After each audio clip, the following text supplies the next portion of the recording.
Hey everybody, welcome to Matt Men, your source for all things professional wrestling. I'm Andrew Zare, and I'm joined by my gobble, Rich Stambolian. Gobble, gobble, everybody out there. Get your Narcans ready, because we're about to give you a hunky overdose of Matt Men. Yes, we are. a very quick one today, actually. I don't know. We'll see how it goes. Let's see. Maybe I'll go an hour. Maybe we'll go a little over. Let's check the vibe. Are you hosting this year? I am hosting Thanksgiving this year for So about am I. 16 people. 16. Yeah, how about you? I got like almost 30. Really? Yeah. Wow. Yeah. Everybody decided that they were going to do Thanksgiving at my house this year, which is great. I love it. I actually, Thanksgiving is one of those holidays which I absolutely love having the family around. You know what holiday I hate having the family around? Christmas. Really? I want to do nothing on Christmas. Christmas Eve, I host. Every year, whoever wants to come, comes. If they don't want to come, great. Even better, we just get drunk. Normally, my wife and my brothers, we just pop a bunch of edibles all day. That sounds nice. And things get a little weird when we're cooking. We just, at one point, we're just gorging on everything we're making. But Christmas Day, it's for the kids. I don't want to pack them up and take them to Long Island. Sit in that stupid traffic. I love Christmas so much. It's my favorite holiday. And last year, we actually had the perfect Christmas because nobody came over because of, the stuff that happened. Yeah. And my mom made a giant breakfast for Christmas. Vicky and I had breakfast with my folks, and then we went back to our place, and guess what we did? We got wasted and watched Wonder Woman 1984. Oh, dude, you know what? I want to. Was it good? It was good. Okay. It was fine. I know we're going to go into the Yeah. coming attractions. Yeah. The original one. Yeah. Made that movie seem like it's something totally different than the final product, right? Yes, but if it was purposely shot to be like a follow-up to like Superman 2 in that 80s style, tremendous. Yeah. If that was the intention. But if it wasn't the intention, it's all right. It's all right. Guys, tons of stuff to talk about. This is Matt Men. We're live. We're on the F4W Twitch account. We're doing that live each and every week. Also, our YouTube account, mattmen.com. Yes. Mattmen.com. Jesus, I got to tell you, I've not ate a thing 3 days. I'm dying here. You should really eat something. I'm You going want to to eat go something right now? No, I'm going to eat something tonight. Do you want to turn this into one of those eating things where you just smush bread with your face? No. We're also on our page, youtube.com/MadmenPodcast. You can go there, check it out. Subscribe to us. We're everywhere podcasts are available. Yes. So, you want to begin with last Thursday, after we did the show, they released more people. WWE. Yeah, crazy. Is this, in the past year, is this the most releases they've ever done? I think this has to be the most. You know what this reminds me of? Do you remember that post-WCW releases that they did?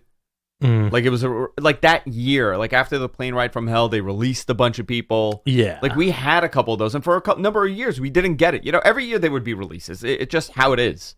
It's not, nothing against it, right? No. You got it. You got to cut what's not working, and this is what they do. This year has been astronomical because, and I think MG has those final numbers. Yeah. And a lot of it is attributed to the fact that they hoarded talent since 2016. 100%.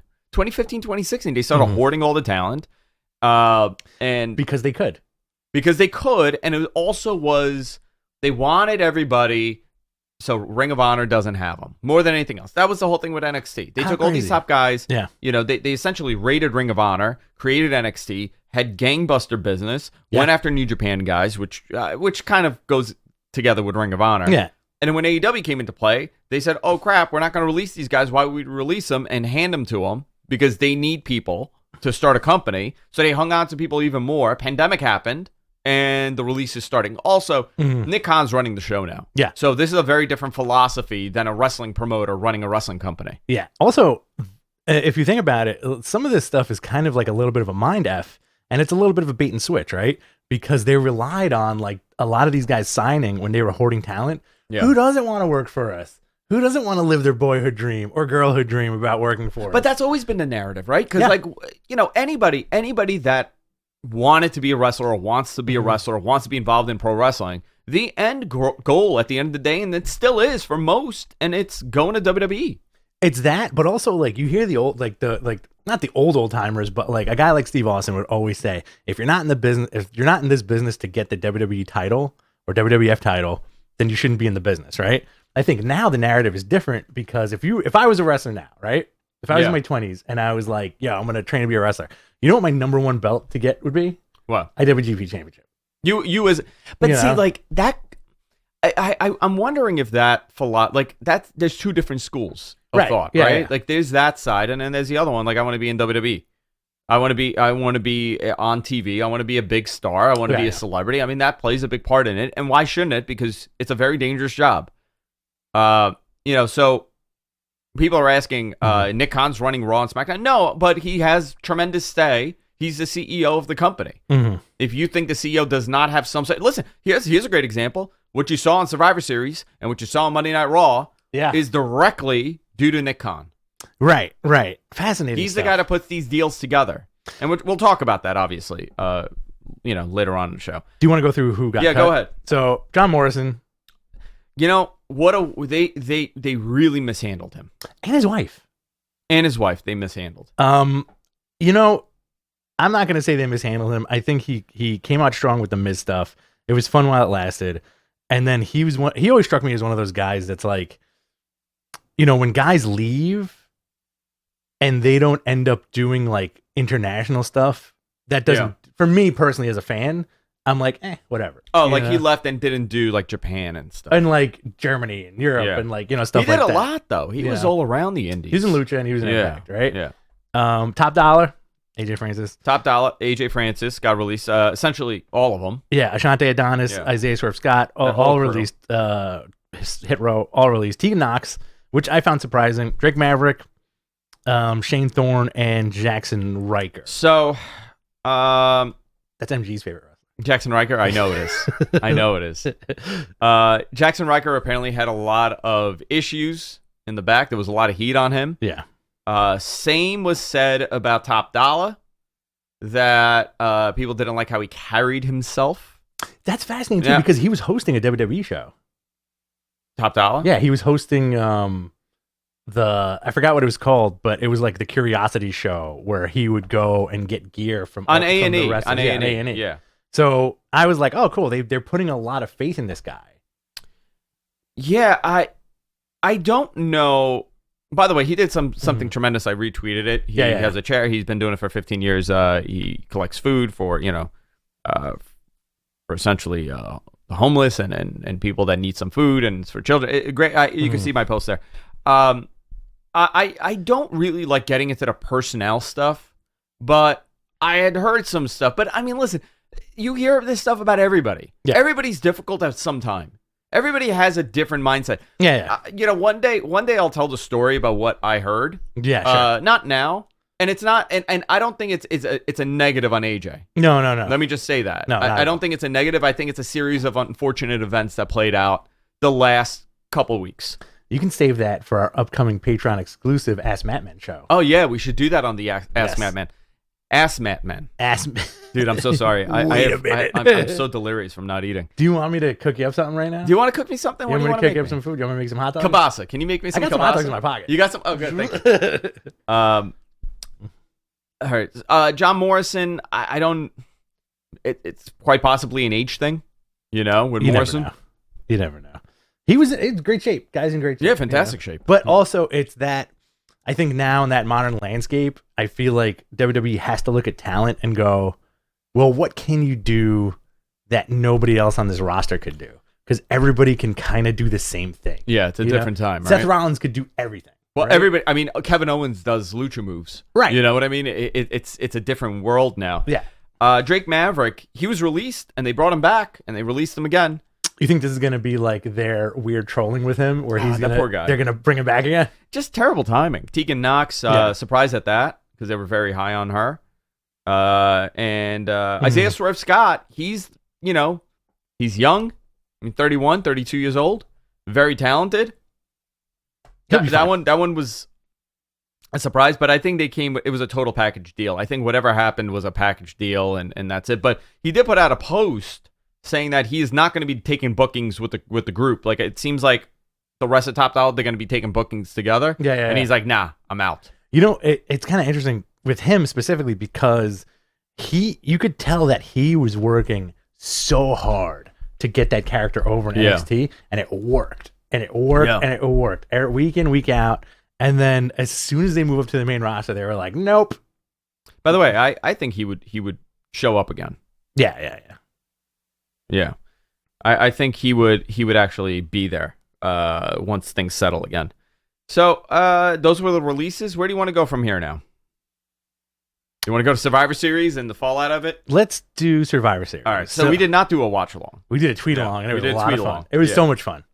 It was so much fun not having to watch wrestling and work. Be watched and work. Yeah. You know what I mean? Because like sometimes I do consider the WWE pay-per-views kind of like worky. You know? Yeah. It is work. I don't know if you feel the same way. No, it is work. Where it's like it's like the drudgery of kind of getting through them. But me personally, I ordered some tacos, I had some beers, tweeted my ass off, talked to you guys. It was great. Yeah, it was great. I had a great time.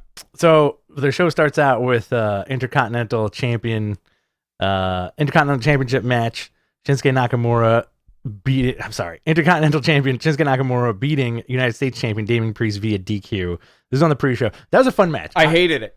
See, I like the Boog stuff. I don't like his guitar tone. Okay. But that's me personally. Yeah, the tone is the problem. I hated the guitar stuff. It was so distracting. I know for a fact people in the building, they were still turned off by it.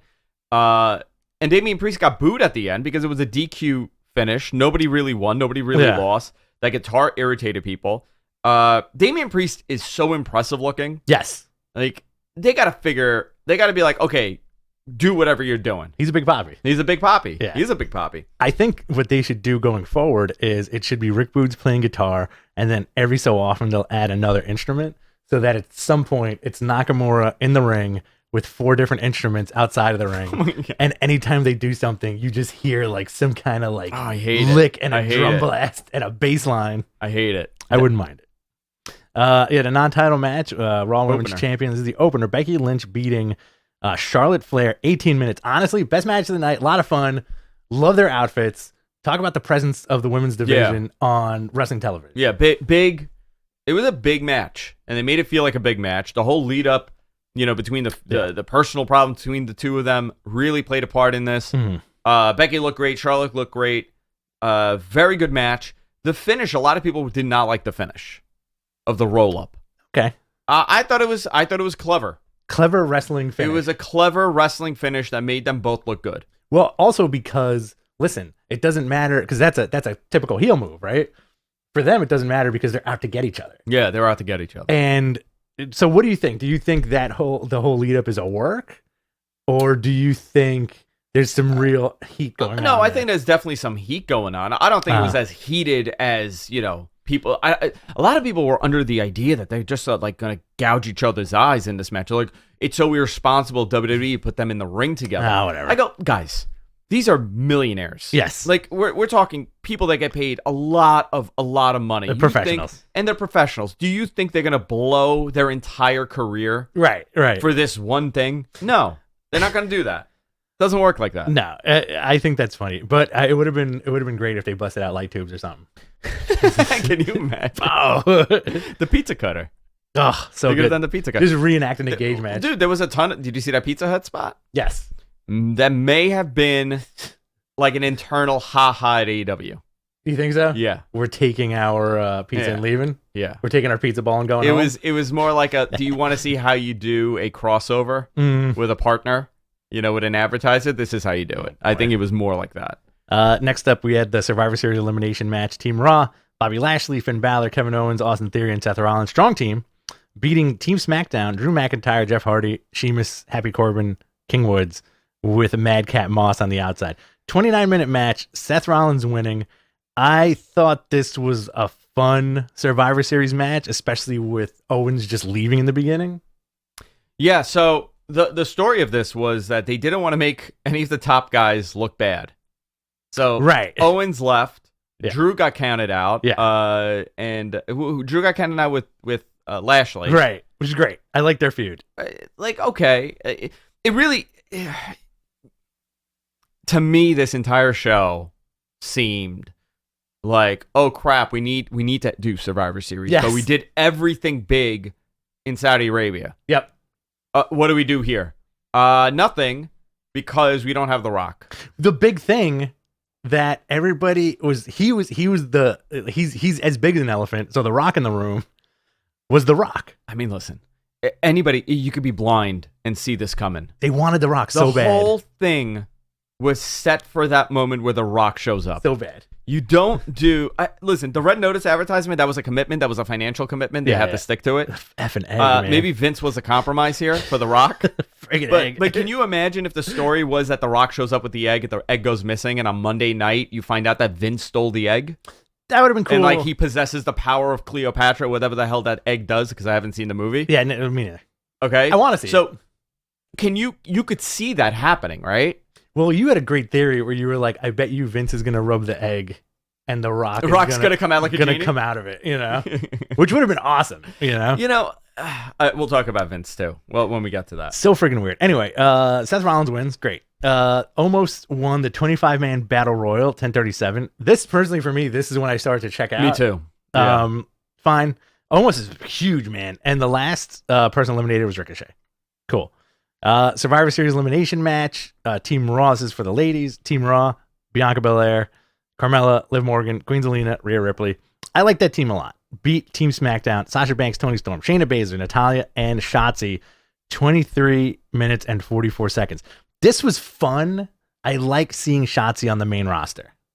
Yeah, she's a heel though. Yes. Right? I'm cool with that. Yeah, I'm cool with that. Bianca Belair wins. It was okay. Non-title match, Universal Champion Roman Reigns with Paul Heyman beating the WWE Champion Big E, 21 minutes, 52 seconds. I enjoyed the match a lot. I did too. It's also funny, this is not like a size thing. It's funny seeing Big E next to Roman because Roman's like so much bigger than everybody. And Big E's huge. Yeah, and he's wide. He's a wide guy, but Roman is so big. Dude, you look at Big E, and you could tell why he's the champion. You look at Roman, you could tell why he's the champion. Absolutely. 21:52 they went. I thought it was a really good match. A lot of people upset that Roman beat him clean. Or as clean as possible. He beat him. And I said, listen, someone's got to lose somewhere. Yeah, exactly. And to be honest, you think Roman should have lost? No. Why would Roman lose? The whole story is that he's a monster. He's the Brock Lesnar now for them. Yes. He's undefeated. Mm-hmm. He's been champion for over 400 days. This guy's not going to lose. And he's just going to continue winning until whoever dethrones him. And maybe they could do that. Maybe the guy that dethrones him is Drew McIntyre. And you get to do the proper Brock Lesnar storyline with Roman. You think so? I don't know. You got to do something with Drew. You have to wrap up that Bobby Lashley feud, though. It's going to wrap up. That's ending, yeah. I enjoy that. And that feud makes me... I've been really high on Bobby Lashley for the last year. I love that dude. Bobby Lashley. Yeah, I know. You've been a big fan of What if Bobby Lashley beats Roman? Would you have Bobby Lashley? Yeah, but the Bobby Lashley thing is over because Roman's on... Drew's on SmackDown. Bobby Lashley's on Raw. Okay. Right? Because that's over. So now you're going to see Drew move on to something else. What if it's Jeff Hardy? What if Jeff Hardy finally is the one that beats Roman? Dude, you know what we were talking about in our little group chat? About how over Jeff Hardy was. People love him. Forever over. I think it's the generation thing. I appreciate the Hardys. We grew up with the Hardys. We were, teenagers when the Hardys came in. But we weren't 9 or 10. We weren't 9 or 10. Yeah. And I think to those guys, he's huge. He's really big. Big dude. Yeah. Surprisingly big dude.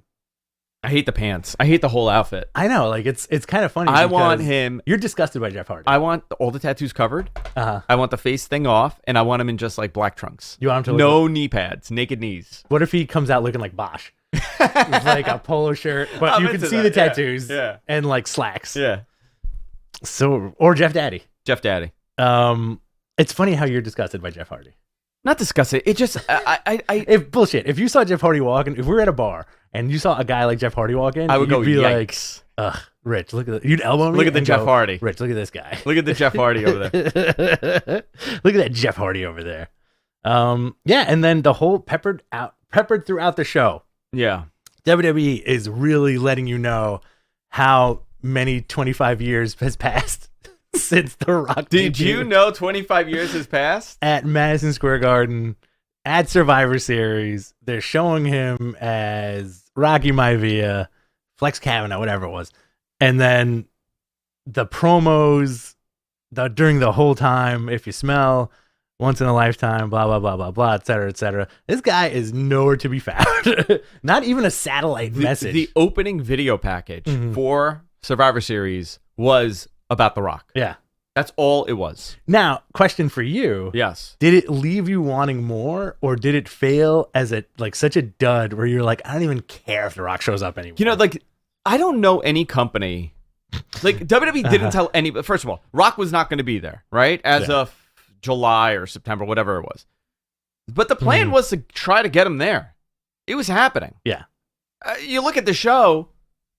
How do you not tell that The Rock was going to be there at one point? Early on or whatever, it doesn't matter. It didn't happen, but I don't know any other company that would. And I'm not saying this negatively, right? Like, I'm just like, those people in the audience. Many of them, they don't read wrestling stories. They don't go online and read. Right. Like most of those people just go to shows.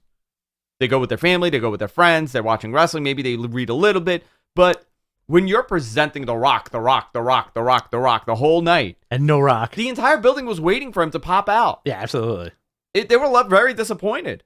We also missed RK Bro versus the Usos. It was a very quick match. Oh, yeah, very quick match. Yeah. Okay. I really do like that weird tag team now. Oh, me too. I'm into them. And especially on Monday. They look great on Monday. Randy had that crazy distinction on Sunday, right? The most pay-per-view matches out of any WWE superstar of all time, which is insane. Well, he's been there since 2003 in the main roster. Relatively healthy. Very snaky. Very snaky. I think maybe that's it. Slithery. I do like what they did on Monday with Riddle coming out as Matt Hardy. That was cool. Matt Hardy. I would love to see it as Matt Hardy. As Randy Orton. Yeah. So that's it for Survivor Series. But again, do you care? Like, if The Rock showed up on Thursday, would you be like, oh my God, he's here? Or would you, on Friday, would you be like, you know what? On Friday? Should have done it on Sunday. Yeah, it would be like, you should have done it on Sunday. We don't want you. Go away. Go away, The Rock. Do you want to go right into Raw? Let's go. Yeah. So the show opened with prefacing this. Vince McMahon had the Cleopatra egg, or whatever the F it's called. My egg. I'm the Eggman. Cuckoo. So he had the egg. It got stolen. He's like, who stole the egg? Who stole the egg? That one storyline carried over onto Monday, where Raw starts with a sad and upset Vince McMahon sitting in front of Adam Pearce and Sonya Deville saying, where's the egg? Where's the egg? Who took the egg? Who took the egg? Blah, blah, blah, blah, blah. The egg. What a wacky opener. I understand it's a cross promotion and they probably got paid well for it, but as a person, not as a wrestling analyst or the new host of Wrestling Observer Live on Sundays. Or Andrew Zarian or whatever, right? Yeah. As a person. Yeah. If you watch this and you saw the egg and whatever was surrounding it, would you turn around and go, yo, you know what? This egg makes me want to watch Red Notice. No. Right. It didn't. Normal reaction. It didn't. Can I tell you how many people thought that The Rock may show up on Monday? Yeah. And I got those messages? Nope. I'm like, he's not showing up. Another question for you. This is for me. First time, long time. Do you think The Rock feels the same way about Brooklyn as you do? He hates Brooklyn. No, he loves Brooklyn. The Rock loves Brooklyn. He's very into Brooklyn. Do you think The Rock got stuck in traffic on the BQE? Listen, it happens. couldn't get off of Tiller Street. He's just like, it's like hell with this, and he just turned the car around, went back to JFK. Fantastic. Monday Night Raw was not great. The stupid egg took over. Yeah, the egg took over. Vince said that whoever brings him the egg gets a title shot. Mm-hmm. Then he threatened Sonya and Adam Pearce with a firing. Tag team champion Matt Riddle with Randy Orton defeated Dolph Ziggler. I thought this was a good match. I actually did not mind this match. You know, isn't Dolph Ziggler the epitome of a pro wrestler now? He's got the tan. He has the tights. He's like what we see as like a wrestler. Is Dolph Ziggler Barry Horowitz at this point? Poor guy, man. Or the Brawler, like tenured, never going anywhere. Yeah, he doesn't want to go. Why would lifer? He go? Yeah, doesn't matter if he wins or loses. Doesn't matter what he does. Technically, doesn't matter what his gimmick is. You know, like, do you think they'll ever give him another chance at the title? No, I don't think so. I don't think so. What's the difference between Dolph Ziggler, who's been there for ages, and Jeff Hardy, who gets like the pop of pops? Jeff Hardy was a way bigger star. Okay. Yeah. Jeff was a way bigger star. Dolph had his moments, but I think for Dolph, his problem was he came in the wrong time. Okay. You know, like he was really like buried by many people. Yes. They didn't like his style, even though he was so good. They would tell him to slow it down, and he was in that transition period between. They would think he worked like an indie style, but he really didn't. I don't know. He had some really unfair assessment of his abilities. What was first, Spirit Squad or the Caddy thing? Spirit Squad. So no, Caddy was. That's a good question. Caddy was whose Caddy was he? Chavo's Caddy. So that would have been 2006. So Spirit Squad first, then Caddy, then I think. Can't remember. And then Dolph Ziggler. Is he this is another question I have a lot of questions for you. Do you think he's the prototypical example of a guy that they really like who, by design, will not get over?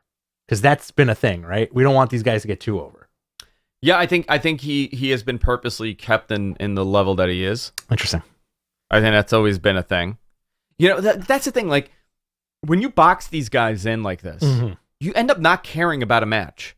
Like, great example, people really were invested in Miro and Danielson, right? Yeah. We've seen that match happen in WWE like 10 times. Has there ever been excitement to this level with that match? Like, if you put that match on a pay-per-view, on like a WWE pay-per-view, you would say like, oh, it should be a good match. It should be an okay match. But people were very invested in watching this for the wrestling. And I think, again, it has nothing to do with WWE. It has more to do with the way that people are presented on television versus just being another guy. I'll agree with half of that. My big argument with that statement is Cesaro.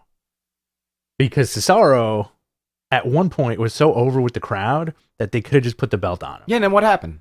They took it away from him. Yeah. Right? Like, I think that's just like that weird thing where it's like, I think that's one of the big differences, obviously, between, you know, the wrestling presentation of WWE and the pro wrestling of AEW is clearly AEW is giving the fans what they want, but they'll throw in that pro wrestling here and there. You know, you get those screw finishes that'll piss people off, etc. WWE will be like, well, the fans really want Cesaro to be champion. Let's put the belt on somebody else. Yeah. You swerve them just to swerve. It's not even a swerve. It's just like the Zack Ryder thing is a good example too. Zack Ryder got so over with the crowd, and then what happened? He gets thrown off the stage by Kane in a wheelchair. Oh my God! Do you remember that? Yeah. Do you remember that? He got so over that they threw him off a stage, and the whole program went to John Cena, and he got cuckolded by John Cena. Ridiculous, right? Didn't he make out with Eva? I don't remember that. I remember Kane going off that stage.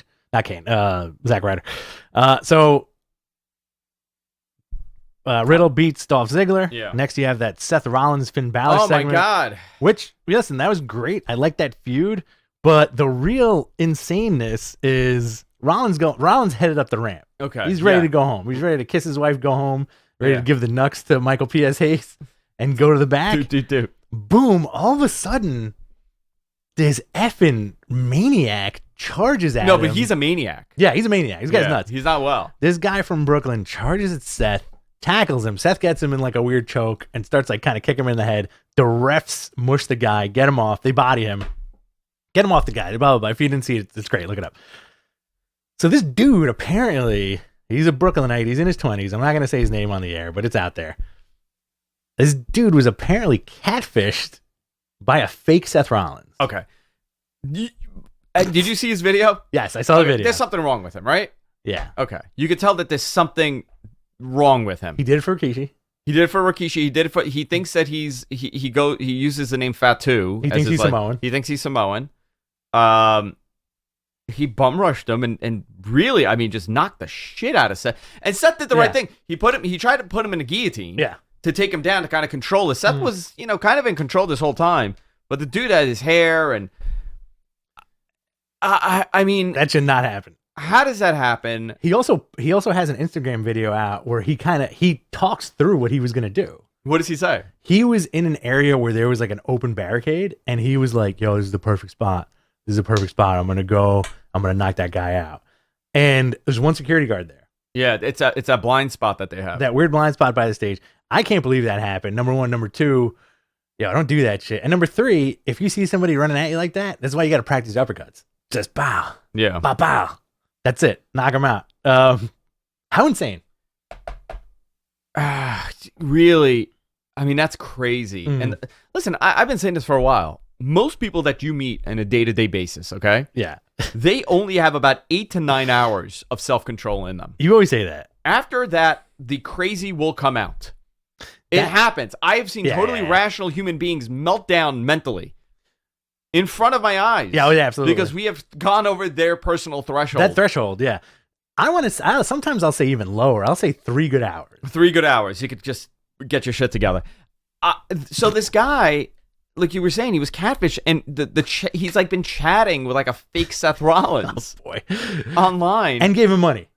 Oh, is that what he did? He gave him money? He apparently he gave this dude hundreds of dollars and wanted his money back. And then he was like, nah. And he's like, well, I'll see you at Raw. I'll see you at Raw. And he's like, all right. Which is nuts, dude. I also want you to give that speech, but like Vin Diesel from Fast and the Furious, where you're like, most people have. My father's going to give that speech, by the way. I'm going to give that speech tomorrow. He's going to give it tomorrow. He gives it every year. I'm going to give that speech tomorrow, and it's going to go over everybody's head.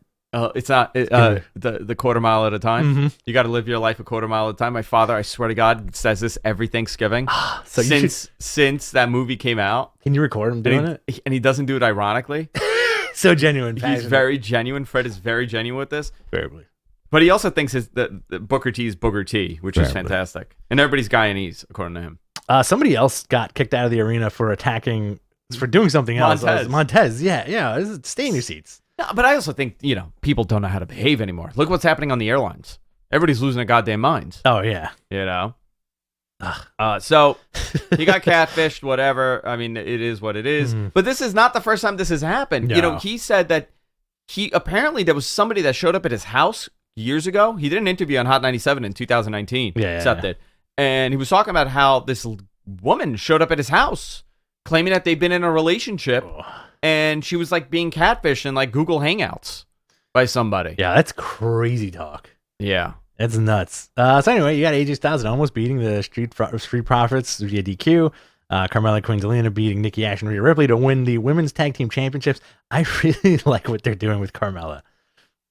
Oh, that creepy mask. I like the sexy lingerie with that weirdo mask that she wears in the ring. It works for her. It works. It's nuts. That's cool that Zelina wins the title in New York. Yeah, that was great. Dana Brooke, new 24/7 champ. Beat Cedric. Fun. Beat Cedric. Great. Who beat Reggie.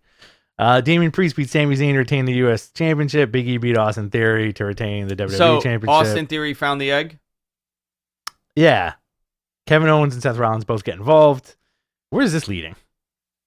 I think you're going into maybe like a 3-way for the title. So friggin' weird, man. Seth Rollins, Kevin Owens, and Big E in that day one pay-per-view. I think that's great. How do you feel about Austin Theory in the title picture? I used to be very high on him, and then I think he's now. I don't know. We'll see what happens. We'll see what happens with him. Wow. He doesn't do much for me. But I am interested to see the Kevin Owens and Seth Rollins thing. Also, little insight here, courtesy of Fightful. Mm-hmm. Do you know what's going on with Jonny Gargano's contract? I do not. I think he's 2 days away from his contract ending, right? So right now, he should handshake it. So 2 days before War Games, his contract ends. They've agreed to a 1-week extension. Okay. So his contract originally ended, I believe, on the 3rd and now going to the 10th. Mm-hmm. So, interesting. I think Johnny stays. You think Johnny stays? Pregnant wife. Still under contract. What would he... You know what? Maybe he should stay. I would say another year. Throw another year on there. What's best for you? What's best for you? Yeah. That's what you got to think. It's not about what we want as fans or where we want to see you go. Where are you going to get? Is he going to do so much better in AEW? But again, he lives in Orlando. He wrestles in Orlando. I mean, it's beginning to get like a little too close to very saturated with like oh, this guy should go to AEW. This guy should go to AEW. This guy should go to AEW. What happens to like everybody else who was signed to that roster if they decide to sign all these other people? You know, like what happens to not like everybody should go to AEW. Right. I mean, the reality is, it's a shame that somebody else doesn't have a couple bucks. Mm-hmm. You know, it really is. But that's always been the case. The case with wrestling, yeah, right? That's always been the case. There's always one or two guys. We're almost back to like 2000 and I guess like 1999, 1998 levels of competition out there. You got two major companies and you got a bunch of little guys. Is GCW the new ECW? I don't know. I gotta see where they go. I think there's tons of hype. By the way, they're running the Hammerstein Ballroom. There's about 800 tickets left for the Hammerstein. Are we going to that show? We could go. You want to go? Maybe. I don't want to inhale mercury. Like Joey Mercury. Like Joey Mercury, yeah. You mean the lead paint? I don't want to inhale the lead paint they use to like carve each other up. Let's just wear a lucha mask the whole time. It'll be fine. Yeah. I don't know. We'll talk about that. Maybe that's a nice discussion for maybe a little bit later. Let's see. Other news. Kenny Omega officially relinquishes the AAA Mega title. He's going to be out for a while, guys. He's banged up. He is very banged up. He has a hernia. He needs to get repaired. He has bad shoulders. He's really banged up. And I think this is perfect timing for him. Absolutely. Holidays are here. Mm-hmm. You know, you don't have a major pay-per-view coming up till February. I don't know if he'll make that February pay-per-view. No. You know what I wouldn't mind just to keep him on TV? Yeah. Commentary. Yeah, you keep him on TV. He's around. Maybe he could do something. I actually think he should go away for a little bit. Totally go away. And come back like Triple H jacked. Come back like Triple H jacked, yeah. Conan also said that there will be a rematch between him and Hijo del Vikingo. Okay, cool. Conan said that? Yeah, because I think that was supposed to happen.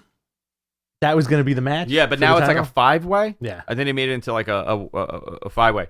Scotty 2 Hottie has asked for his release from WWE in the most passive-aggressive way. He made an Instagram post stating that he's asking for his release, and I'm not knocking him at all. Good for him. Right. He said, "Listen, I never compromise who I am. I said I'll never, and I'm filling in the blanks here, right? You could read the post. Yeah. But he said, like, listen, I don't want to do something just for the money, and I felt that I was doing it just for the money at this point, and I'm gone. See you later.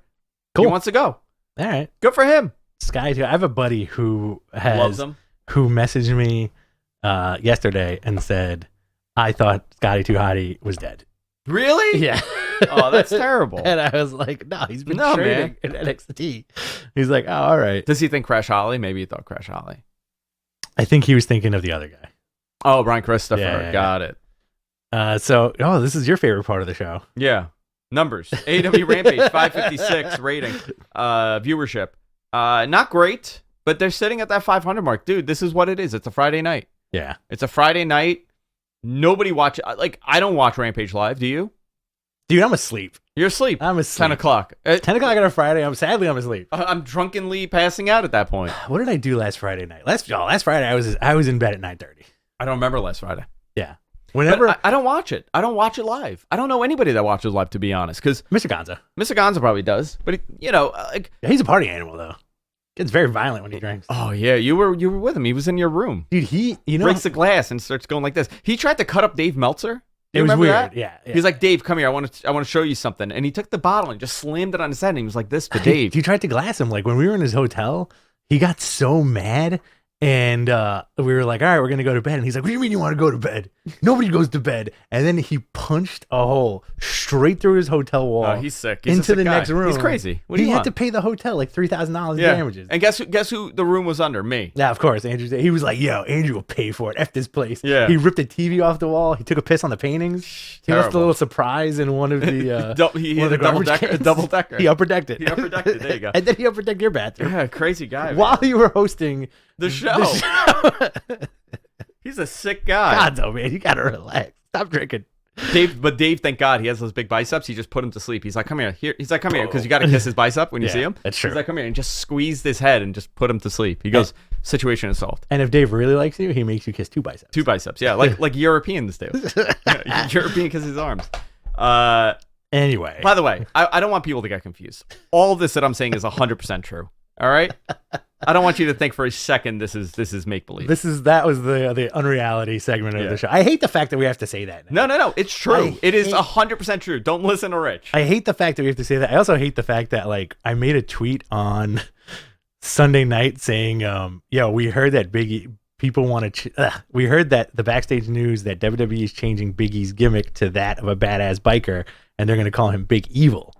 And then people believed it. And folks were like, yo, WWE sucks. This sucks, man. I can't believe this is happening. Did you have to put out a thing saying like, hey guys, I'm joking? No, I didn't. Okay. I didn't. I just made like little coy stuff, but you know. Yeah.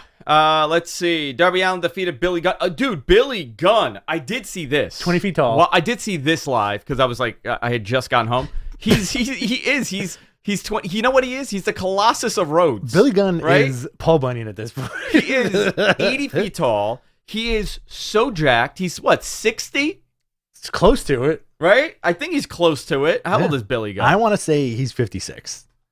No, I think he's older, dude. No. Bill Gunn does not come Bill up. Gunn. Is that what you call him? is First Billy name basis? You're like, hey, Bill. Hey, Bill.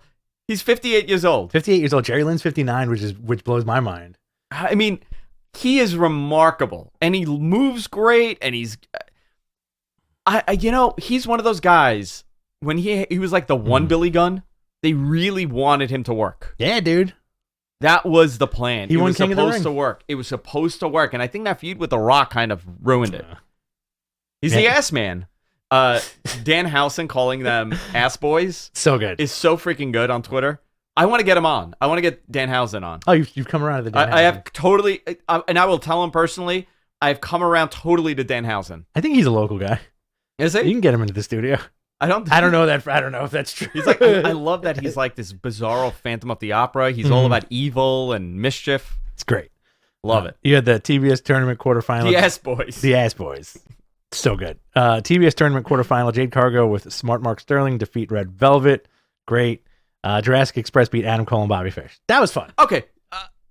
Can I tell you, I absolutely love Adam Cole and Bobby Fish together. Chemistry. I'm almost heartbroken that they're going to turn on him. You know? You think so? Yeah, because they left him in the ring second time they did this, right? They just left him out to die. Mm-hmm. Yeah. So I very much like Bobby Fish being there, and there's like this element to that crew now. Mm-hmm. Fantastic. Very good. Winter's coming, set for December 15th. Great. Dynamite special. Then we also have the Battle of the Belts in January, followed by Revolution. Battle of the Babes. Battle of the Babes. Do you want to jump into NXT? Yeah. It wasn't a bad. I like this week's NXT. It was all right. I struggled to. It struggled to keep my attention, or I struggled to pay attention to it. Tommaso Ciampa beat Grayson Waller in a non-title match. A hair challenge is issued for NXT War Games. Okay. You had with Cameron Grimes. I think they're going to shave Cameron Grimes' head bald. Cameron Grimes? Yeah. No, I don't want to see that. Santos Escobar beat Malik Blade. Okay. Cora Jade beat Mandy Rose in the non-title match with Kaylee Ray causing the distraction, who joins EO's War Games team. Ivy Nile with Diamond Mine beat Ulyssa Leon. That was cool. Ivy Nile, I feel like, has a big upside if they keep her. If they keep, okay. Brooks Jensen and Josh Briggs beat Grizzled Young Vets, James Drake and Zach Gibson.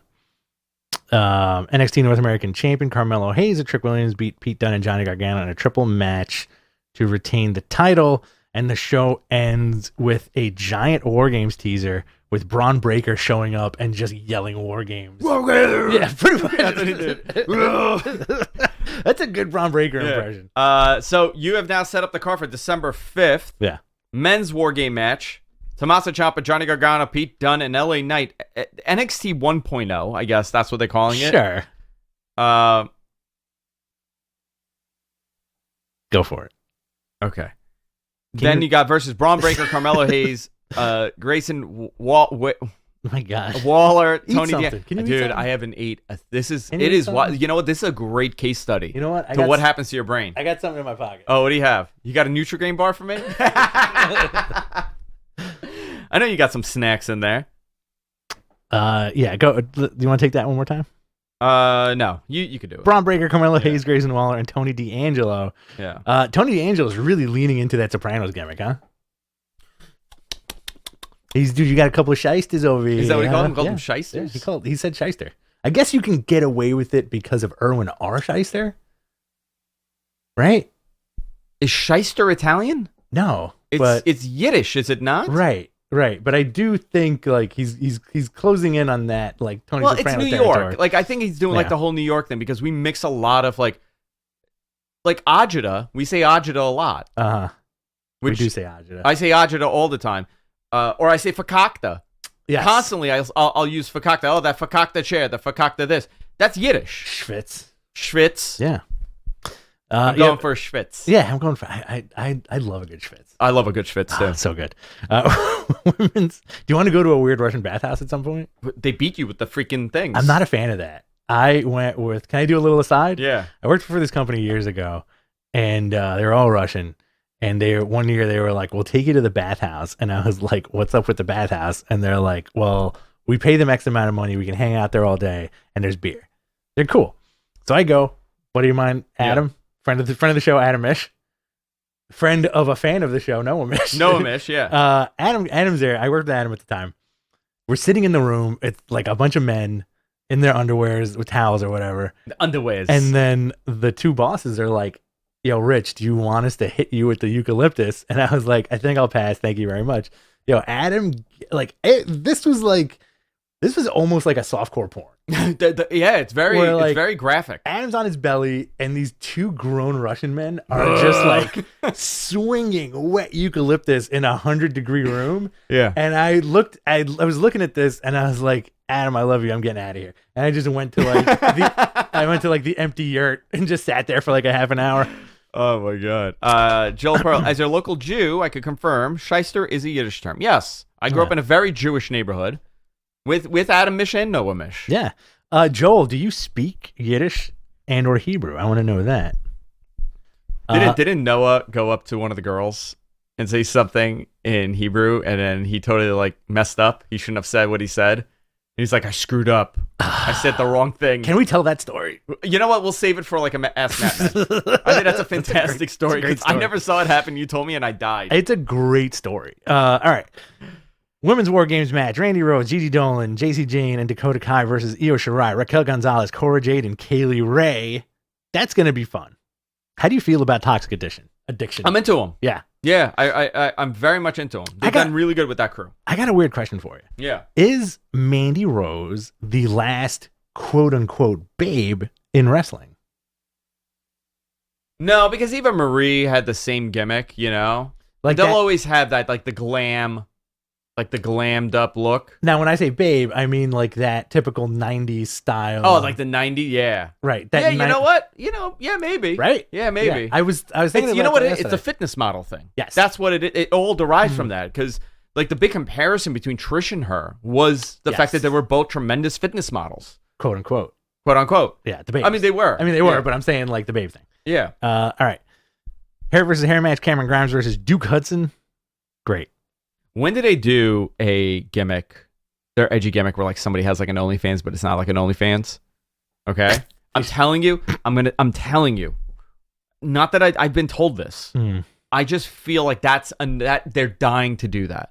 Like, oh, you know what? What if like we have someone that has like almost like an OnlyFans, but we don't call it an OnlyFans. We say like, hey, sign up for my like whatever site, and they make their own site, and you could like give tip them or something. Yeah. For their photo. I'm telling you. That has to be in play. I kind of got that feeling with that tennis chick that they did a terrible vignette for yesterday. Oh, I didn't see it. Yeah, it was like it was almost like an Andy Bella impression. Oh God. Yeah, exactly. You have the NXT Tag Team Championship match with Marcel Barthel, Fabian Aichner.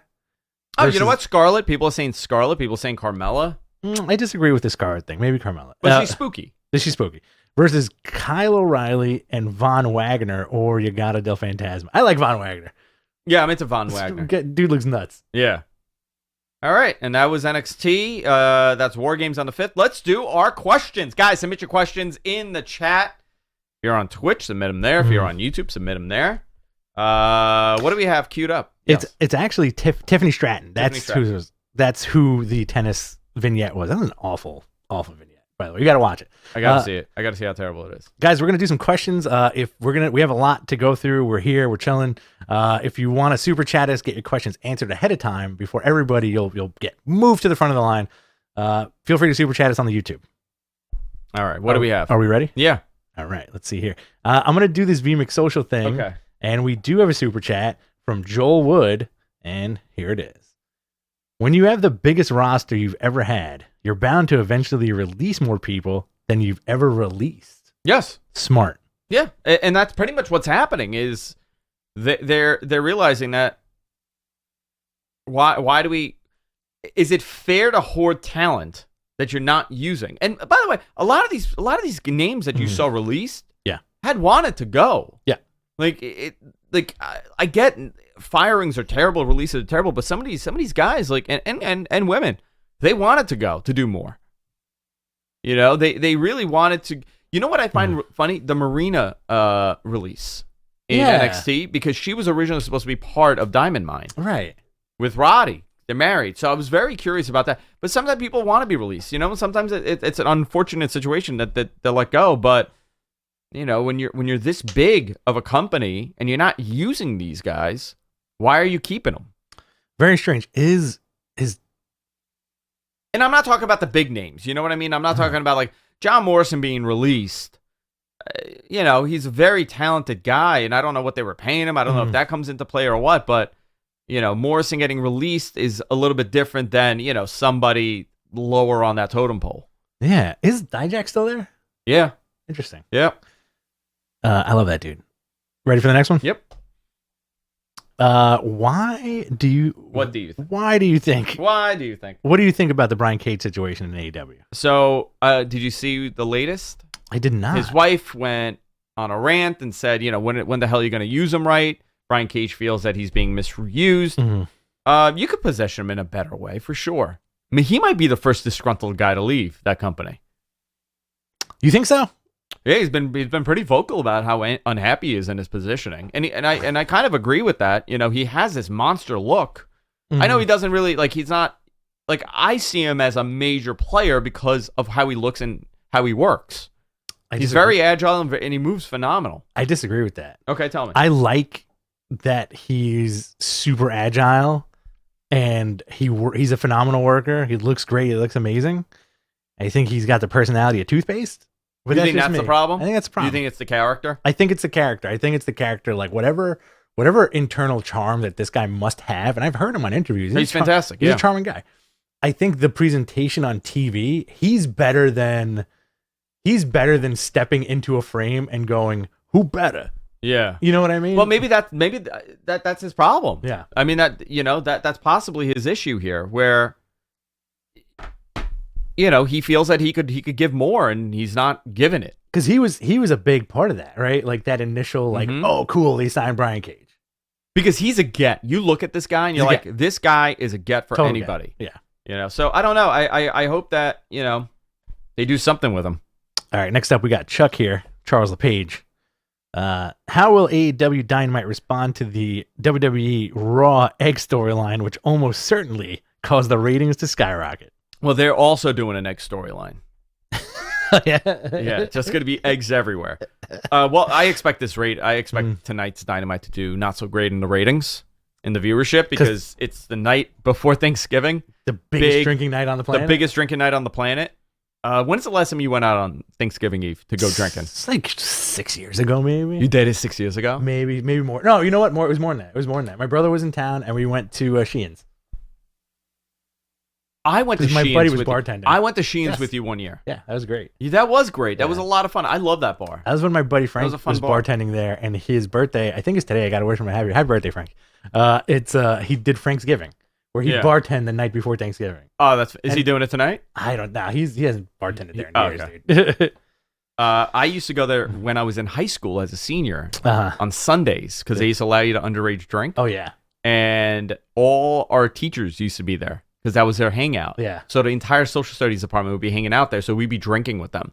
And some of them had a little bit of, a little touchy-feely with some of the students and maybe got fired. I don't know. But listen, all in fun. Were you one of them? I was Were you one of them? Yeah. Were you the guy who... I told you that story about my 9th grade social studies teacher. Were you the guy who banged his babysitter when you were 12 years old? I never had a babysitter. I would get back rubs by my 9th grade English social studies teacher. Oh, boy. All right. Let's go to the next question. This is from the positive one. Yeah.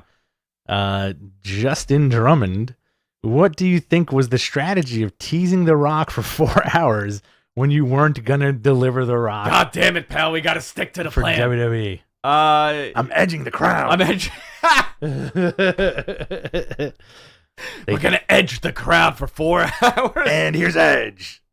Oh, talking about Edge. Can I tell you something? Yeah, Can I tell you something? Go for it. I got to double confirm, but I think he's coming back like next week. Here? Yeah. He's in studio? He edged the crowd. He's a local guy, right? Edge. He lives, down the block. He's in Bayside. He lives on top of Bourbon Street. He's in one of those apartments.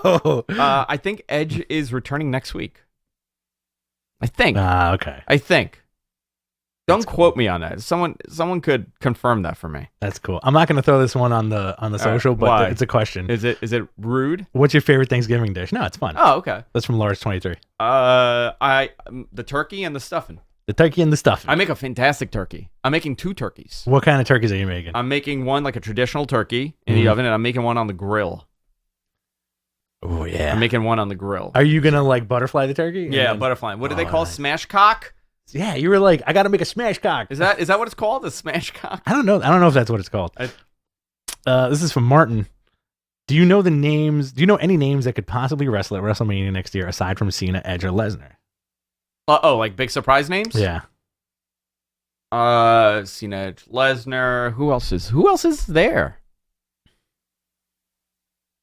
You know, like, do they have Austin be the host? It's Texas. Okay, so do they have Austin become the host of it? Texas guys. JBL, Austin, Shawn Taker, Michaels, Undertaker. Yeah, so expect, at least some of Terry them. Funk. Terry Funk's last match. No, poor guy. He's not doing well. Terry, poor guy. All right. I'd love to listen. I think I had heard that they really wanted, like, they were trying to get Austin to host, but that was like months ago. I have no idea, and I never heard anything after that. What if it's Austin's last match? I would have loved to see that. I'm shocked we never got it. And that says what a strong-willed man he is. Yes, because that's on him. Yeah. And he said, I think they opened that door multiple times for him in the past. What if it was him versus Roman? Come here, you son of a bitch. Come here. That'd be amazing. Yeah. This is from FF Beer Money. Can I curse? Yeah, why not? I'm FF Beer Money. I wish the FF stood for fuck. I think it does.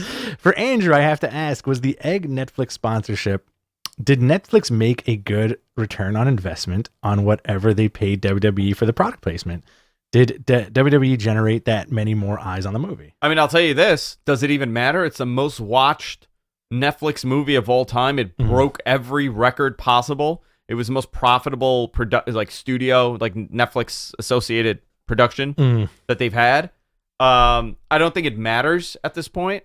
I don't even know if they have the metrics to determine what the ROI on that would be, because how do you measure that, right? Like, do you measure it based on like how many new subscribers you got to Netflix? The entire world is subscribed to Netflix.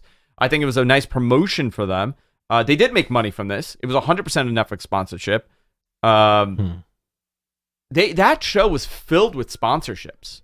Between the Pizza Hut spot, the pizza spot, and that. I mean, they made. And listen, guys, this is Nick Khan being amazing at his job. Yeah. Yeah.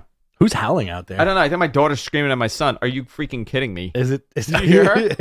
Are you freaking kidding me? All right. So you want to do some more questions? Yeah, let's do it. This one's from Yash Vardan. I hope I said that right. Do you think Monday Night Raw will ever hit 2 million viewers again? Yeah. I think that's very realistic. Ooh, okay. We got another super chat here. Yeah. This is from, we're doing like a new chat, guys. So like if you super chat us, we'll put you to the top. We're figuring out how to do that with the new chat platform we're using, where you're seeing your questions on the screen, which is pretty cool. This is from Mark L. 999. Thank you very much, Mark.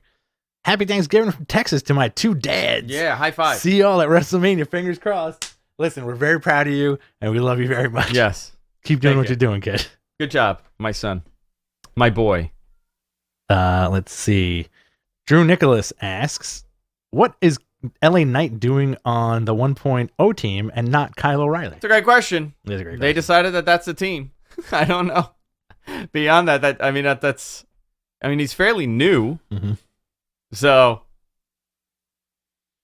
yeah, that's a really good question. Who knows? Let's see. This is one from Brandon Georgiulakis, Greek man, local Greek man. How do you see the move to TBS affecting Dynamite in terms of ratings and or on-screen content? So rating, I would not expect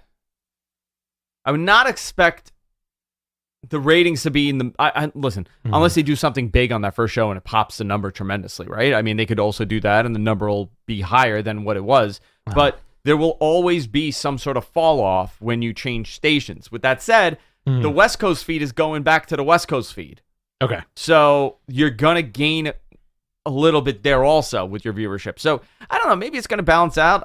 I think the stations are fairly the same. They may have a better lead-in on TBS. Oh, yeah. 100%. Whatever that lead-in is. So they may maybe do a little bit better. Yeah. I don't expect them to fall off the cliff. Let me just say that. No. I think this is going to be a litmus test with a lot of safety nets. So, by the way, Bob Hazelwood says, I didn't think anyone was allowed to say a good thing about Nick Khan. $5. Thanks, Bob. Bob's our dad. Bob is our father. Yeah. Let's see what we got here. This is from the Champ 2011 off of Twitch. What are the chances that Wyndham debuts at Winter is Coming? Ask Batman. I mean, that's a great debut, right? That would be a fantastic debut. Phenomenal. I'm very intrigued with what he does. Very, very intrigued. Yes, same here. Where he goes, what he does, what he looks like. I think it's going to be awesome. I think he's going to go, I think he's going to go the opposite of the Fire Fiend gimmick. And if he shows up at Winter's Coming, he's going to show up looking like the Ice King or some shit like that. Oh, man. Can you imagine? That'd be like amazing. A gnarly Rob Zombie and Frozen? I'd love that. I'd love that. A frozen Rob Zombie? I'd love a frozen Rob Zombie. This is from our pal, Vibor pal. Will John Cena be there at the Royal Rumble and WrestleMania? I don't know. I haven't heard anything. I think maybe Mania. I want to say Rumble just for the tie-in with Peacemaker. Because Peacemaker's coming to HBO Max soon. No, but that's a Turner deal. Ooh, okay. Yeah. Okay. It's going to show up in AEW. There you go.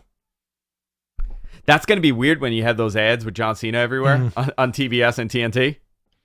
Oh, yeah. This is from Jonathan Risk. That name sounds familiar. What surprises should we expect for the Rumble? Also, Rich is forever my heart, and Andrew is forever my... That got deleted. Oh, it didn't convert properly. Oh, was it an eggplant?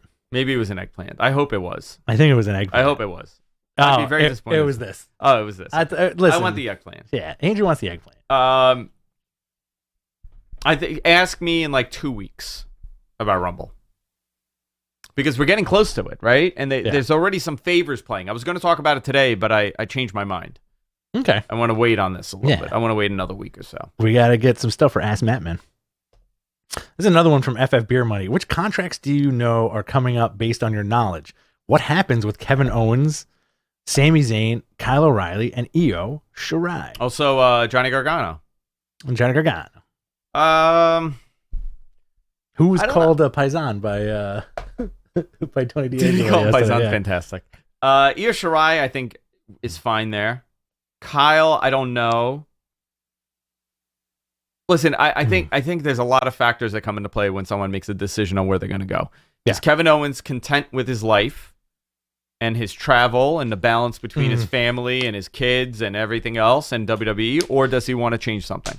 That's what it really comes down to. I think that's the story for everybody. Oh, yeah, absolutely. Gotta do what's right for you. But if you're in your mid-30s or late 30s, and you see that they're releasing everybody in their late 30s to 40s, you're going to get a little nervous. Yeah. Because I got to tell you, that roster got a little old the last couple of years. Yeah. And by the way, when I say that, we're not talking the same as like Ric Flair and Hulk Hogan headlining Starrcade for like the 18th time, or headlining a main event, or Piper and Hogan.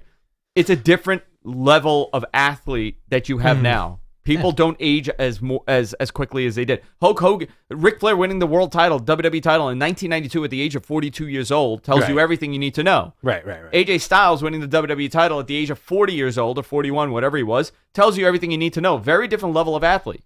Yeah, people look different too. People look different. People work differently. Life on the road, I think there's more precautions now. Like people aren't going as hard as they used to. Listen, we're in 1992.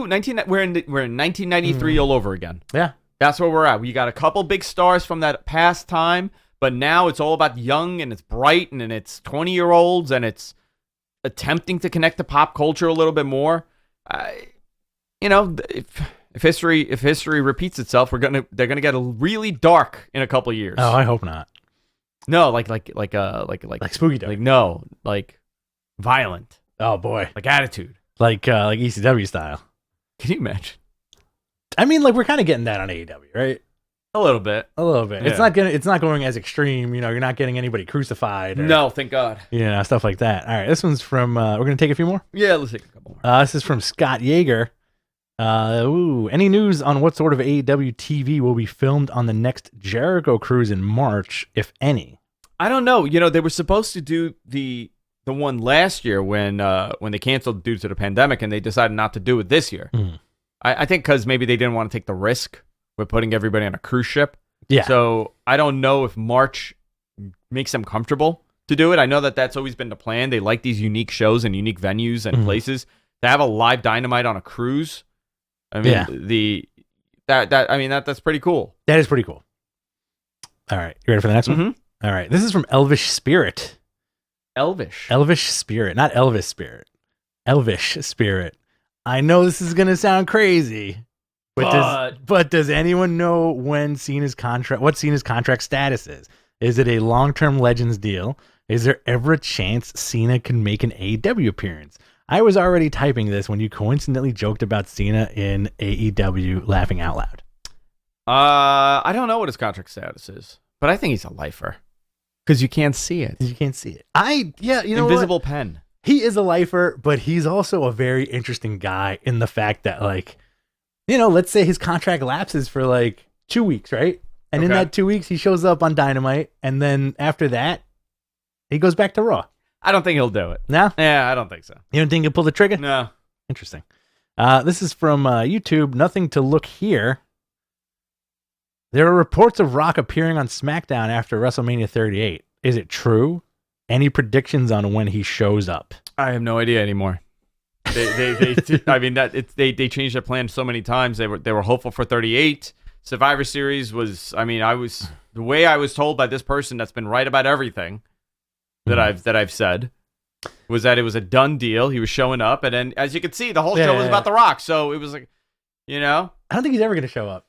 I would have felt. I'm going to tell you, I would have felt like a real asshole if they did nothing about The Rock, right? Right. But the fact that this entire pay-per-view was Survivor Series starring The Rock without him being there, The Rock, yeah, it was mind-boggling. So I don't know if he's at 30. If he's going to show up on Monday after 38, then he should show up at 38. You know what would have been really cool that they dropped the ball with? The whole dumb egg thing. You know what would have made up for it? Tell me. Somebody at Survivor Series comes out with the dumb egg, and then all of a sudden they drop it. Right? Okay. And when they drop it, it projects a message from The Rock or a Rock hologram. Something. Or anything to do with The Rock. Him going, hey, I'm sorry I couldn't be there. Somebody dropped the egg and I'm here. Like a Princess Leia kind of thing. Something. Okay. I think it does something. NYC Demon Diva, friend of the show. Big time. My drinking buddy. Cena is under contract for the next 3 of his lifetimes. Yeah. I don't think he's going anywhere. All right. Let's do one more. All right. Let's see. This is from Twitch. Eliza Lives or Eliza Lives. Do you believe that? Let me put that up here. Do you believe that 2022 will be a breakout year for the AEW women's division, with younger stars like Tay-Conti and Chris Statlander, as well as the TBS title coming into the fold? I believe this will allow AEW more flexibility with showcasing the division and hopefully elevating them to that next level. Yeah, I think they need people that are good on TV before they put them on there. I know that there's a lot of criticism about AEW's lack of having more women's matches, but you have to look at who's prepared to put on long-term matches. They're getting more and more time, which is fantastic. That division has been growing, but at the time that it started, they really didn't have this depth in the roster. But there's a couple of additions they can make now that'll help with that. I want to see Nia there. I think people are freaking nuts. They think I'm crazy when I say that. Yeah, that'd be great. I think they need to add something more to it. A tag team of Nia and Nyla Rose would be fantastic. Yeah, listen, they could do so much. They could do so much over there. I think next year's going to be very telling, though, because it's their first year for AEW where it's going to be, knock on wood, hopefully uninterrupted. Yeah. Right? We're not going to have this weird pandemic era bullshit happening on TV where, you got a limited audience, you got a big audience in some places. I think now it's time that we're going to be able to really see what that company could do uninterrupted. Yes. 2021, when did they start having live people in the building in 2021? You remember when it was? When was that? The first full... What pay-per-view was it? Double or Nothing? Right? That had people in there. Like a lot of people. Yeah. So we'll see. I'm very hopeful. Listen, it's still a startup. I think a lot of people, to put so much pressure on AEW and the success that they've had tremendous success, but now it's like they're going to have a full year to do what they want. Yes. Which makes a big difference. So either it's going to go great or we're going to start seeing some issues. Yeah. Which, by the way, I'm not saying that they're going to see issues. I think they're going to do fantastic this year. Yeah. I think it's going to be more growth to the company, which is great for wrestling, and it's good for WWE because it creates more competition, and it creates another option where they're going to look at it and say, oh, crap, people are gravitating towards this. We better do something to counter this. Double or Nothing was the first with crowd and attendance, but they started traveling again in July. Okay, so July. Okay, so they they were a promotion that was traveling from November to March, and then again from July to now. Yeah. They've only, if you think about it, it's like 6 months. Pretty crazy. October, November, let's see. December, January, February, March. So that's 4 months they were on. July, August, September, October, November, December. So, they haven't even been traveling for a year, which is crazy, right? When you think about it. Yeah. Very interesting. Also, people want to know, where'd you get that Gabagool sweatshirt? I don't remember. Everybody wants to know. I ordered just look up Gabagool. Tony Just look up Gabagool. I feel like somebody gave you that. Yeah, I forgot where I got it. I remember I came here one day and I was like, "That's great," and you were like, "So and so gave it to me." I can't remember. I cannot remember for the life of me. Let's see. The Nerd Guru made a statement. With all due respect, bro, Nia, are you serious? Come on, bro. Yeah. I added that little bit. Oh, thank you. I like that. Yeah. Why not? Yeah, I'd be cool with that. Why not? Shake things up a little bit. Listen, gobble, gobble, man. Gobble, gobble. It's Thanksgiving. All right, guys. That's it for this week. Love each and every one of you. This was a lot of fun. I am going to have to go eat something because I'm going to pass out if I don't eat something. Rich, where can people find you? You can find me at BTC Rich on Twitter, baby. Okay, at Andrew Zarian. Of course, hey, Sunday, I'm back. He's back. Wrestling Observer Live. I'll be on Sunday. I don't know who my co-host is, but either way, maybe I'll do it solo or maybe I'll have a co-host and maybe we'll take phone calls. I'll figure it out. I'll do something Sunday. Very nice. All right, guys. See you later. Later. Take care.